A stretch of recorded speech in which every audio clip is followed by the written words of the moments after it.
everyone, welcome into the Flippin' Hippos YouTube channel. I'm Star, and today we are going to do part 2 of our plush that sold on eBay in the first quarter of 2022. Part 2 is going to show you guys all of our plush that sold in February on our eBay store. So we'll just jump right on in with what you're looking at here.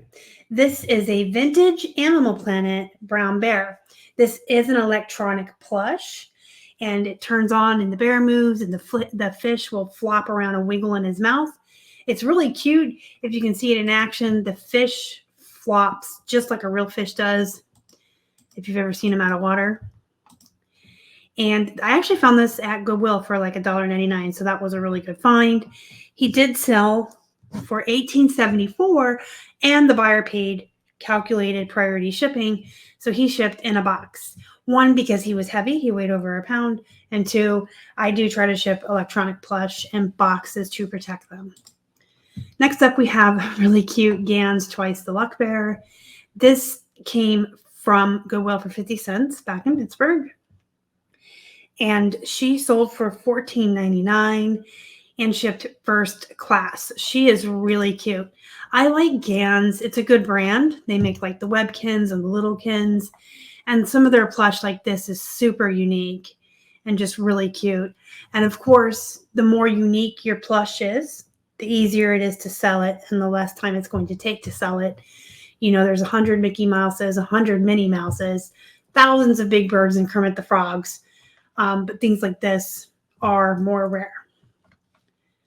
So let's look at the next one, which is Eeyore. Speaking of something that's oversaturated, Disney Winnie the Pooh characters, the majority of them are super saturated. There's a few that are worth money or aren't as prevalent on eBay, but Eeyore is one of the ones that's just oversaturated, and that usually leads to a race to the bottom on the prices. But he was 50 cents and he sold for $11.99, and he shipped first class because he's small. I still pick up Eeyore, Winnie the Pooh, the Minnie and Mickey Mouses, you know, the Kermit the Frogs, any of the oversaturated characters I will still get if I can find them in a lot with a relatively low cost of goods, or for like 50 cents at a yard sale or church sale or a thrift store. But I wouldn't pay much more than that for them, with the exception of the vintage ones, because those will go for a little bit more. Here's Pluto. This is a Disney store, Pluto. Super cute. This is the second one just like this that I've sold. One was like a year ago or so. When we still lived in Pittsburgh, I remember selling that one. And this one was here, more recent. This one came in a lot of plush. It was about $1, and he shipped first class. Build-A-Bear, Harry Potter Hedwig. So this is Harry Potter's owl from the books and the movies, and it is Build-A-Bear branded. Hedwig actually was free to us. If you guys watched the first part of our plush sales for the first quarter of 2022, I mentioned that we bought a lot of clothes. We bought a huge lot of clothes from someone, and they threw in a couple boxes of plush for free along with it. This was one of the ones in that box, so that was pretty cool. He sold for $17.99 on a best offer. And you guys, whenever you see these Build-A-Bears with these licensed characters from movies and popular shows, I always say grab them up. They're going to do a lot better than regular Build-A-Bears, obviously. But these recognizable popular characters are always good to grab, even if they're not Build-A-Bear. But having them be Build-A-Bear gives them like 2 things that make them really good. Next up, we have a generic pink puppy dog. And again, you guys, you can sell generic plush. If you buy a wholesale lot or one of those big grab bags of plush from the thrift store or a church sale, and you get it home and you list all the really good stuff out of it, the recognizable characters and the good brands, and you're left with a handful of these little turds, as I call them, that don't have a brand or they're generic. You can always lot them up by type. You can put like 5 dogs together, or farm animals, or, you know, mystical animals like dragons and unicorns, you can lot them up by theme or type and sell them that way.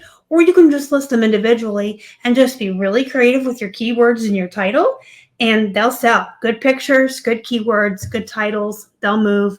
This pink dog sold for $11.99, and he was free, so there was no cost to us, which is always nice. He was in the box with the free plush. I keep saying the box, but it was actually like more than one box. There was like, I think, almost 200 plush that were thrown in for free, along with what we purchased of clothing. So there were a lot of them in there, and they were, just, oh, here, take these too. So there was like 200 or more of them. But I keep saying a box. It was a lot more than that. Oh, and by the way, if you didn't watch the first part of this series of plush from Q1, I'm gonna link it at the end. It'll pop up in the top right-hand corner, and you guys can watch that as well. Here's again's Webkinz Beagle. Webkinz are hit or miss. It depends on the character you have. I've seen them with no codes sell for more than ones with codes. It just really depends on the character you have. I always am willing to take the risk with the Gans Webkinz. I used to find them for 50 cents. This guy was 50 cents back in Pittsburgh. And so I took a risk. I did take a best offer of 10 just to move him because he has been around for so long. Oh, and one other thing I want to point out about Gans Webkinz. When you list these, some of them have these numbers on their tags. This guy's older, so he doesn't have it, and I don't even think I got it in the picture. But they have numbers on their tags.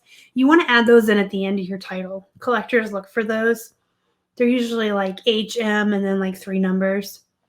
And you also want to put code or no code, and put that in all caps so that the buyer does not miss it. And then I always put it up here, no code.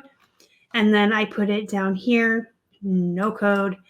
And then there's a code status if you put these in the right category on eBay. One of the drop-down item specifics is code or no code. So that's 4 different places. Cannot be missed. And that way, if a collector buys one without a code, well, they can't return it for item not described. Hopefully. We're hoping people read and are honest, right? Hard Rock Cafe Philadelphia teddy bear. Y'all stay away from Hard Rock Cafe bears. They're poop. They're poop. But way back when, in like 2017, years ago, when we first started doing this gig, we came upon a yard sale, and this guy's lawn was covered in plush. Hundreds of them. And he had Disney and Disney Store, and he had the Hard Rock Cafe bears, and he had the Boyd's bears. And I said, I want everything on your lawn. And we came to a price. I can't even remember it now. It was a really good deal. It was maybe 50 cents and a plush. He went and got these 2 really big boxes, and we took every single plush off the lawn, put them in the boxes, and I came home with everything. The only thing we have left are still Hard Rock Cafe bears. But I took them, because that's what you do when you go up to a yard sale. If you see a ton of plush and you offer to buy everything and they give you a good price, you take them all. I was also still learning back then, and I didn't really know what I know now, and I didn't have the experience and the knowledge that I have now. That was before I'd ever written plush guides or done all of the research on the back end of sell-through rates and average sale price and average shipping price and all of the stuff that I put into our plush guides.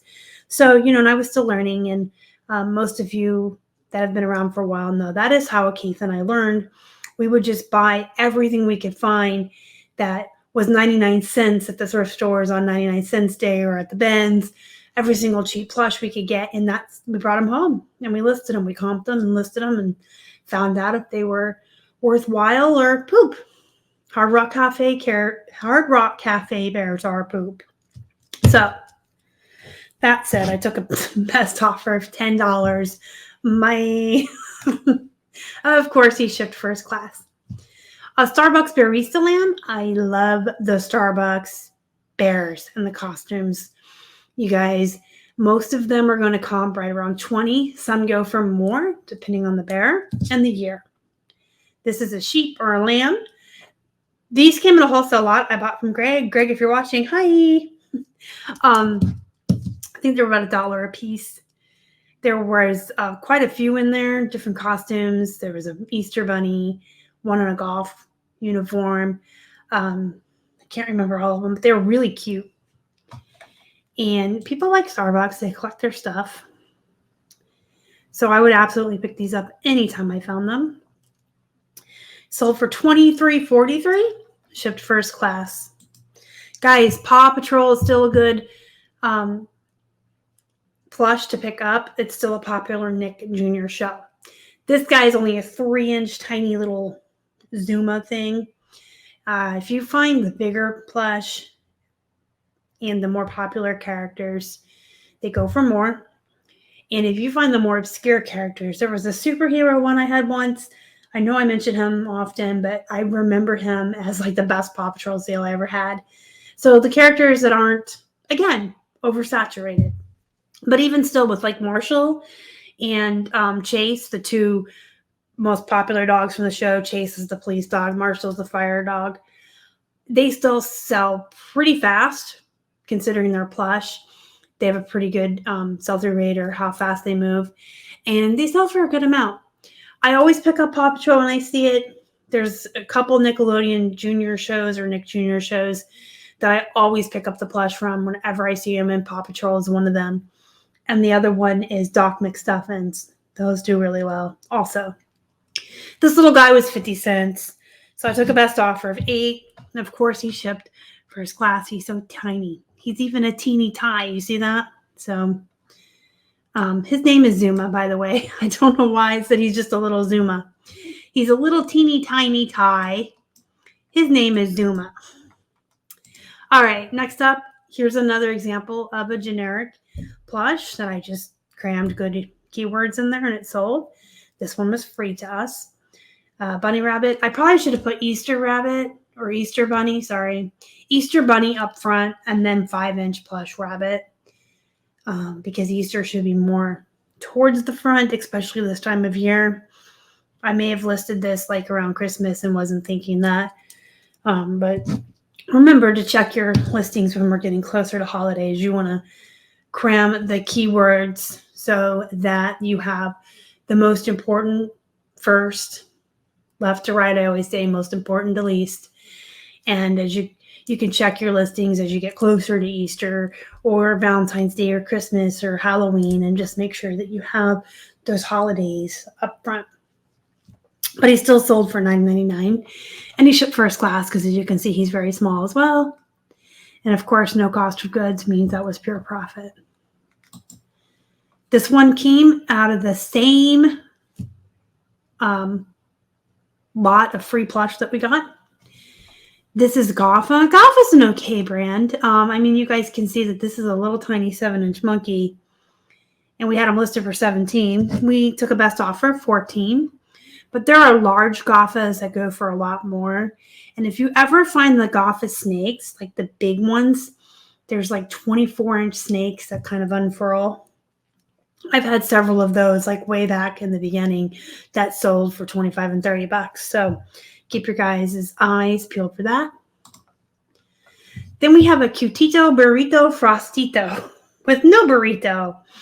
I was obsessed with these Cutitos for a while, and I was finding them at every Goodwill we went to. I pick them up for 50 cents, even without their burritos. If you're not familiar with Cutitos, they are a line of plush by, I can't remember the brand now. Let me see. Basic Fun. They're by Basic Fun, and they have different ones. They have like these hot pepper ones. They have some that are popcorn, some that are candy themed. They have all these different ones, and they come in the mystery bags. So they're like the mystery bags of action figures you can get or whatever. They're foil packs. You don't know what you're getting. You just know what series it's coming from. So you know if you're getting the taco ones or the ice cream ones. And then they have some that are really common, some that are rare, and some that are super rare. And again, you don't know what you're getting, so you blindly buy them. And when they come, they have these little blankets that they get wrapped in. And they're usually burritos, but the ice cream ones come with little blankets that look like ice cream cones. They're super cute, and their names are fun to say. So this is the Panda series. So it's a burrito. So it's a cutito burrito frostito with no burrito. A lot of you may remember when I was obsessed with these guys, and I would bring home tons of them in my haul videos and rattle off their names. I had slothitos, raccoonitos. But I still would pick these up anytime I find them, even without their burritos. You sometimes luck out and find the ones that are the super rare and hard to find. And since people have to buy them as a mystery in these packs, sometimes they'll just go online looking for the one that they need to complete their collection. This Frostito Panda sold for $14.99. Our cost was 50 cents, shipped first class. And then last but not least is a Disney Store Aristocats Marie. So this is Marie from the movie Aristocats. She's got her iconic pink bow there. Super cute. The Disney Store authentic stamp on her. Super, super cute. She was 50 cents and she sold for $15.99 and shipped first class. So those are all of the plush that sold from our eBay store in the month of February. And I will be back again later in the week or next week with part 3 of our plush that sold in the first quarter of the year, with all of our plush that sold in March. If you have any questions, comments, or concerns about any of the plush or brands or characters you saw today, or any questions about plush in general, guys, leave it down in the comments. And don't forget to pick up your copy of my plush guide. It has a spreadsheet with BOLOs, bread and butter, and NOLOs, which are the ones you should avoid, with their average sell-through rates, their average sale prices, your target cost of goods based on the average sale price and the average shipping price. And then they're all color-coded on how fast they sell. Green for fastest, red for slowest, yellow's in the middle. It's a great guide to have. You can download the PDF form for your phone and have it with you when you're outsourcing. But it also comes with a PDF book or booklet that has FAQs and busted myths and just all kinds of really great tips and tricks and information about plush in there. You can use the link in the description box to pick up your copy today. And if you're also interested, we have a jeans guide and a clothing guide, and you can get bundle deals for buying more than one. All that is in the description box. So go ahead and peruse through there, see if there's anything you're interested in getting. Leave comments again if you'd like. Don't forget to join our Facebook group, Flippin' Hippos Reseller Pod. And you can also find us on Instagram at Flippin' Hippos. Until next time, go be productive, go make some money. And as always, thank you so much for watching. Y'all are the best. Bye.